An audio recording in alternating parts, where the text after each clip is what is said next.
नमस्कार शिक्षक साथियों, कैसे हैं आप। आज आपके लिए डीएलएड टेस्ट सीरीज चौथा जो प्रधानाचार्य के शिक्षकों और प्रधान शिक्षकों की परीक्षा से भी संबंधित है। प्रधानाचार्य की परीक्षा 31 मई 2022 को होना है, तो उनके लिए भी कुछ मददगार साबित होगा। तो आइए चलते हैं, देखते हैं चौथा सीरीज डीएलएड का। तो जितने भी साथी चैनल पर नए हैं तो चैनल को लाइक, सब्सक्राइब और शेयर जरूर कर दें, ताकि जो शिक्षक साथी 2-3 दिनों बाद परीक्षा देना उनको भी कुछ मदद मिल सके। तो आइए चलते हैं प्रश्नों पर। ये डीएलएड का चौथा सीरीज है। प्रश्न पहला, सूचना का अधिकार विधेयक लोकसभा में कब लाया गया। तो दिसंबर 2004 में लाया गया और 2005 में लागू किया गया। पहला का आंसर है। प्रश्न दूसरा, भारत की प्रथम मनोविज्ञान शाला स्थित है। ये लखनऊ में है। 2 का आंसर सी। प्रश्न तीसरा, बाल गणना पंजिका है या विद्यालय अभिलेख है। 3 का आंसर ए। प्रश्न 9, मूल्यांकन वह प्रक्रिया है जिसके द्वारा शिक्षक एवं छात्र यह निर्णय करते हैं कि शिक्षण लक्ष्यों को प्राप्त किया जा रहा है या नहीं। यह कथन है कॉर्न ब्रेक का। तो 9 का आंसर सी। प्रश्न संख्या 10, छात्रों का पूर्व ज्ञान जानने में कौन सा कौशल सहायक है। तो यह प्रस्तावना कौशल है। 10 के आंसर ए।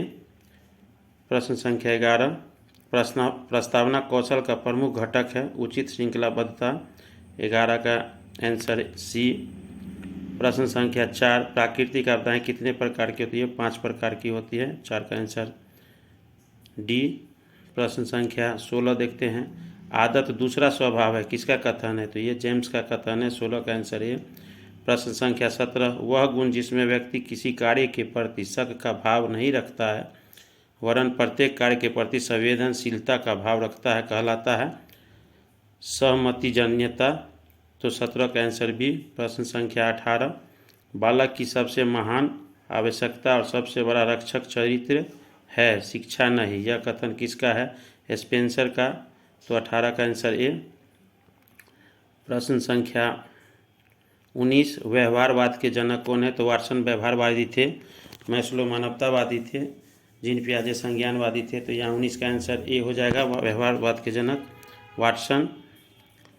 प्रश्न संख्या 5, समय सारणी से बचत होती है समय और श्रम की। 5 का आंसर बी। प्रश्न संख्या 6, निम्नलिखित में से किसका संबंध मूल्यांकन के भावात्मक पक्ष से होता है। तो रुचियों का। 6 का आंसर डी। प्रश्न संख्या 7, सतत और व्यापक मूल्यांकन की प्रक्रिया में मुख्यतः कितनी क्रियाएं होती है। तो 4। 7 का आंसर सी। प्रश्न संख्या 12, प्राथमिक स्तर पर दबे समिति ने किन विषयों में अपेक्षित अधिगम स्तर का निर्धारण किया था। उपरोक्त सभी। 12 का आंसर डी। प्रश्न संख्या 20, ब्रिटिश काल में गुरु शिष्य संबंध थे मात्र औपचारिक। 20 का आंसर ए। प्रश्न संख्या 21, ब्रिटिश काल में छात्रों के शैक्षिक विकास का मापन होता था मौखिक, लिखित, क्रियात्मक, उपरोक्त सभी परीक्षाओं के माध्यम से। 21 का आंसर डी। प्रश्न संख्या 13, गणित कीट का उदाहरण है डोमिनोज। 13 का आंसर ए। प्रश्न संख्या 14, शिक्षण प्रक्रिया में समाहित प्रक्रिया होती है। 14 का आंसर बी। 3। प्रश्न संख्या 22, प्रारंभिक ब्रिटिश काल में भारतीय शिक्षा के प्रचार प्रसार में उल्लेखनीय योगदान किसने दिया। तो ईसाई मिशनरियों ने। 22 का आंसर बी। तो कोई भी क्वेश्चन का आंसर अगर गलत चयन हो जाता है तो आप लोग कमेंट बॉक्स में ज़रूर बतावें। प्रश्न 8, यह किसका कथन है। क्रियात्मक शोध का तात्पर्य उस प्रक्रिया से है जिसके द्वारा अभ्यास करता अपने निर्णय एवं क्रियाओं का मार्गदर्शन, संशोधन तथा मूल्यांकन करने के लिए अपनी समस्याओं का वैज्ञानिक ढंग से अध्ययन करता है। तो ये कोरे का है आंसर डी। 8 का आंसर डी। और प्रश्न संख्या 15, व्यक्तित्व के 3 एंडोमॉर्फिक, मेसोमॉर्फिक और एक्टोमॉर्फिक किसने बताए थे। तो ये इन्होंने बताए थे सेल्डन ने बताए थे। तो प्रश्न संख्या 23, ब्रिटिश काल में किस शैक्षिक योजना ने भारतीय शिक्षा को सर्वाधिक प्रभावित किया। तो मैकाले का विवरण पत्र। प्रश्न संख्या 21 का आंसर भी। प्रश्न संख्या 24, ब्रिटिश काल शिक्षा के गुण थे, तो उपरोक्त सभी गुण थे। 24 का आंसर डी। प्रश्न संख्या 25, किसने कहा सामाजिक संबंधों में परिपक्वता ग्रहण करना सामाजिक विकास है? हरलॉक ने। 25 का आंसर बी। प्रश्न संख्या 33, आदगुण किस संधि का सूत्र है? तो यह गुण संधि का है। 33 का आंसर ये। प्रश्न 34, उत्साह है, यह भाववाचक संज्ञा है। 34 का आंसर ये। 35, करुणा है, यह भी भाववाचक संख्या है, किसी के प्रति करुणा व्यक्त करना। 35 का आंसर सी। प्रश्न संख्या 41, प्लेटो के अनुसार शिक्षा का प्रमुख उद्देश्य है चरित्र निर्माण करना, तो 41 का आंसर सी। 42, निम्नलिखित में से कौन सा एक नियमित शिक्षा के अंतर्गत आता है? तो पाठ्यक्रम जो है नियमित शिक्षा के अंतर्गत आता है। 42 का आंसर ए। प्रश्न संख्या 43, निम्नलिखित में से कौन सा एक नियमित शिक्षा के अंतर्गत नहीं आता है? तो स्कूल पुस्तकालय शिक्षण विधि तो आता ही है। 43 का आंसर सी, धर्म नहीं आता है। प्रश्न संख्या 25, किसने कहा सामाजिक संबंधों में परिपक्वता ग्रहण करना सामाजिक विकास है? ये हरलॉक ने कहा था। 25 का आंसर बी। प्रश्न संख्या 36, विशिष्ट बालकों के अंतर्गत ये सभी बालक आते हैं। 36 का आंसर डी। प्रश्न संख्या 44, निम्नलिखित में से कौन सा सुदूर शिक्षा का नाम है? सुदूर शिक्षा का नाम है, तो उपरोक्त सभी। प्रश्न संख्या 26, कर्मिक विकास के सिद्धांत के प्रतिपादक किंग एवं थॉर्नडाइक थे। 26 का आंसर ये। 27, अधिक तनाव का काल है, किशोरावस्था जो है आंधी और तूफान का काल, इसलिए 27 का आंसर भी। प्रश्न संख्या 28, निम्नलिखित में से कौन सा सूक्ष्म गति कौशल है? तो लिखना जो है सूक्ष्म गति कौशल है, चढ़ना कूदना फुदकना ये सब। 28 का आंसर डी। प्रश्न संख्या 37, शारीरिक रूप से अक्षम बच्चों को सामान्यतः होता है डिस्ग्राफिया, लिखने संबंधी। 37 का आंसर ये। प्रश्न संख्या 38, मानसिक स्वास्थ्य के नियमों को खोजना और उन्हें बनाए रखना अध्ययन का केंद्र है, बिंदु है, यह कथन ड्रेवर का है। 38 का आंसर ए।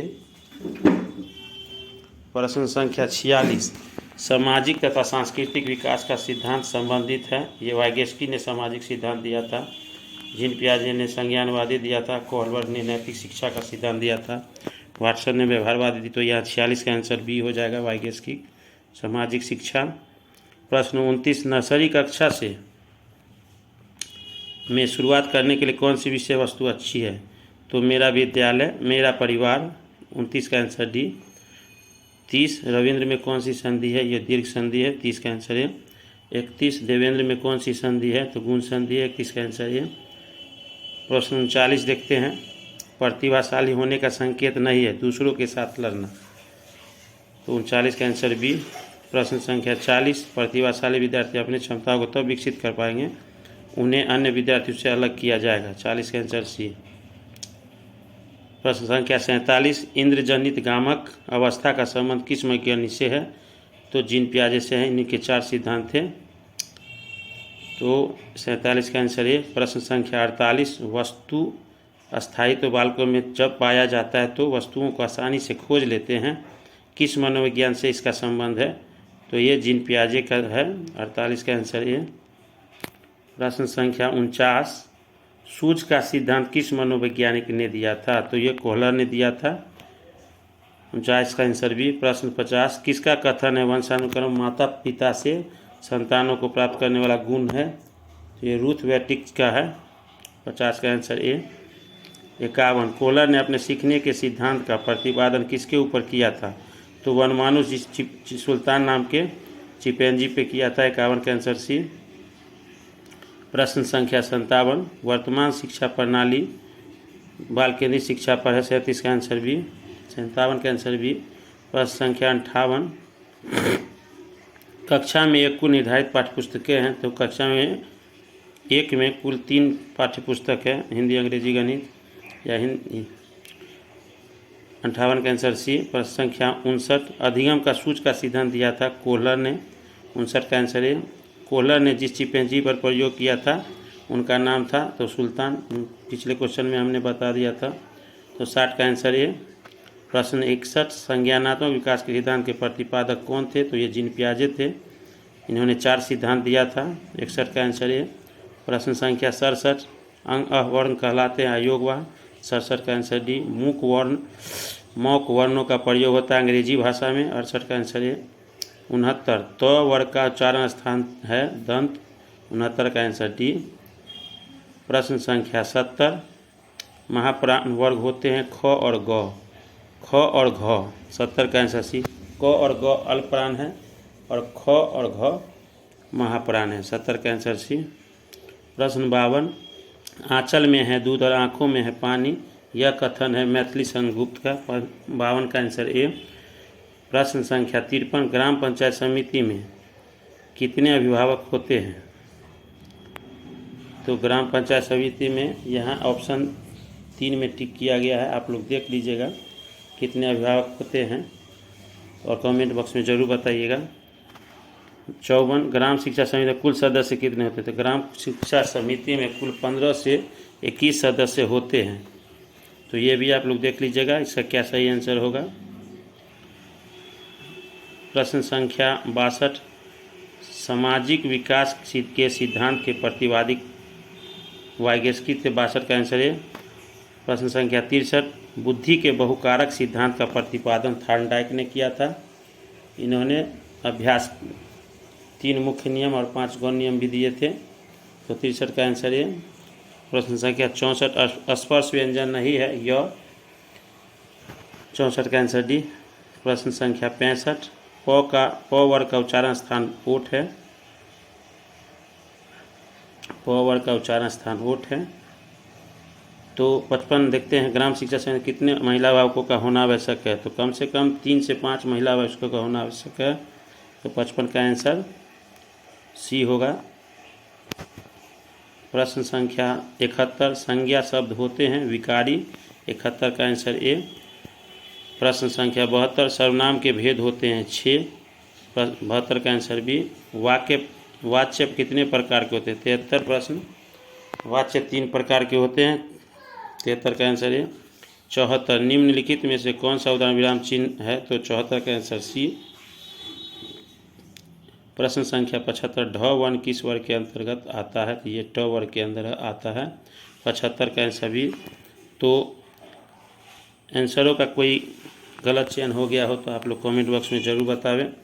और 2-3 दिन कुछ ज़्यादा प्रश्नों का सेट जीएस से लाना होगा, ताकि अभी जो प्रधानाचार्य वाली परीक्षा जो शिक्षकों का है उनको कुछ मदद मिल जाए 2-3 दिनों में।